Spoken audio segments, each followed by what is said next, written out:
రాష్ట్ర bar council గత 20 ఏళ్లుగా ఆదాయ వ్యయాలపై శ్వేతపత్రం విడుదల చేయాలని హైకోర్టు న్యాయవాది రాపోలు భాస్కర్ డిమాండ్ చేశారు. మలక్పేటలో ఏర్పాటు చేసిన ఈ సమావేశంలో మాట్లాడుతూ న్యాయవాదుల ఎన్రోల్మెంట్ సంక్షేమ నిధి బహిర్గతం చేయనందుకు బార్ కౌన్సిల్ నోటీసులు జారీ చేయడం దారుణమని విమర్శించారు. ఇక నోటీసులకు భయపడేది లేదని చెప్పారు. బేషరతుగా నోటీసులు వెనక్కు తీసుకోవాలని, లేకుంటే రాష్ట్ర వ్యాప్తంగా ఉద్యమం చేస్తామని హెచ్చరించారు. గత 8 ఏళ్లుగా బార్ కౌన్సిల్ చైర్మన్ కొనసాగడం అప్రజాస్వామికమని అన్నారు.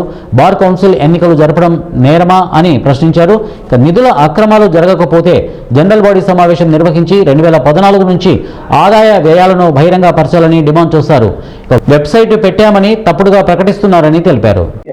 కానీ మూడో వ్యక్తి, క్లయింట్ కాని వ్యక్తి వచ్చి దరఖాస్తులు ఇస్తే కేసులు కట్టడం, నోటీసులు ఇవ్వటం, బార్ కౌన్సిల్ సంబంధించినటువంటి అకౌంట్లు ఆదాయ వ్యయాలని డిస్క్లోజ్ చేయమంటే నోటీసులు ఇవ్వటం ప్రజాస్వామ్య దేశంలో ఆర్టికల్ 19ని వైలేట్ చేయటం, ప్రశ్నించేటటువంటి గొంతుకలని మరి నోరు ముంచేట పద్ధతిని మానుకోవాలని చెప్పేసి బార్ కౌన్సిల్ చైర్మన్ ని కోరుతున్నాం.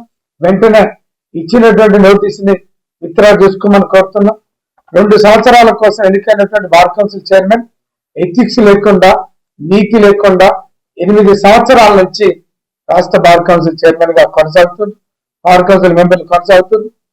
ఏదైనా ఈ రాష్ట్రంలో ఒక బార్ అసోసియేషన్ కు ఎలక్షన్ పెట్టడం 4 రోజులు లేట్ అయితే అడాక్ కమిటీలను అపాయింట్ చేసి దగ్గరుండి ఎన్నికలు పెడుతున్నటువంటి ఈ బార్ కౌన్సిల్ చైర్మన్ 8 సంవత్సరాల నుంచి ఎథిక్స్ లేకుండా, పద్ధతి లేకుండా ఒక కాన్స్టిట్యూషనల్ బాడీకి చైర్మన్ గా కొనసాగడం, మెంబర్లు కొనసాగడం అనేటటువంటిది అనైతికం, చట్ట వ్యతిరేకం.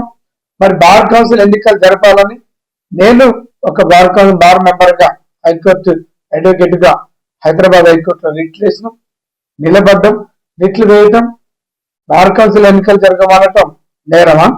బార్ కౌన్సిల్ కి ఎంత ఆదాయం వచ్చింది, ఎంత ఎక్స్పెండిచర్ వచ్చింది, శ్వేతపత్రం రిలీజ్ చేయండి. అడ్వకేట్ సమాజానికి, లీగల్ ఫ్రాటర్నిటీకి చెప్పమనటం తప్ప ఇది నేరమా?